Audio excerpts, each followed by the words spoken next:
दोस्तों, हमारे देश भारत में धार्मिक अंधविश्वास और जात आधारित चुनावी राजनीति से कैसे छुटकारा पाया जाए, इस पर मैं अपने विचार आपके सामने रख रहा हूँ। बालकृष्ण शर्मा नवीन ने 1935, जहाँ तक मुझे याद है, कुछ निम्न पंक्तियाँ लिखी थीं। धन, धर्म और सत्ता तीनों का गठबंधन होना ठहरा। तुम रक्षा करो हमारी, हम रक्षा करें तुम्हारी। अत्याचारी से मिलकर बल पाए अत्याचारी। हमारी आज़ादी की बात हमारे नेताओं ने ऐसी कविताओं पर कोई ध्यान नहीं दिया।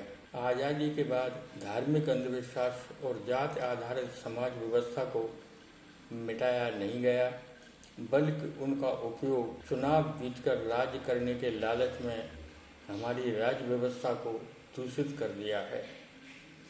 हमारे देश में वामपंथी पार्टियों को छोड़कर कोई अन्य राजनीतिक दल नहीं है जो इन महत्वपूर्ण समस्याओं का समाधान कर सकें। वामपंथी पार्टियां पैसे की ताकत से इनका मुकाबला कभी नहीं कर सकती। वे जागरूक समर्पित लोगों के संगठन से ही धन धर्म की ताकत को परास्त कर सकती हैं। मेरा भारतीय कम्युनिस्ट पार्टी को छोड़कर अन्य वामपंथी पार्टियों से घनिष्ठ संबंध नहीं रहा, इसलिए मूल्यांकन केवल एक पार्टी पर ही केंद्रित है। इस पार्टी में ऐसे कुछ लोग आकर उच्च पदों पर पहुंच गए हैं जो जब कभी चुनाव आते हैं और प्रभावशाली जात आधारित पार्टी से चुनाव लड़ने में तालमेल होता है तो ये पद सरकारी धनवान होने की संभावना का लाभ और पूरी जिंदगी में आर्थिक स्थिति को गारंटी के कारण फौरन अपनी उम्मीदवारी के लिए उतावले हो जाते हैं। इस समस्या ने केरल को छोड़कर सारे देश में पार्टी को बड़ी क्षति पहुंचाई है और पार्टी के बढ़ते हुए आधार को बर्बाद कर दिया है। पार्टी के हित में इस कमजोरी को मिटाना बहुत आवश्यक है।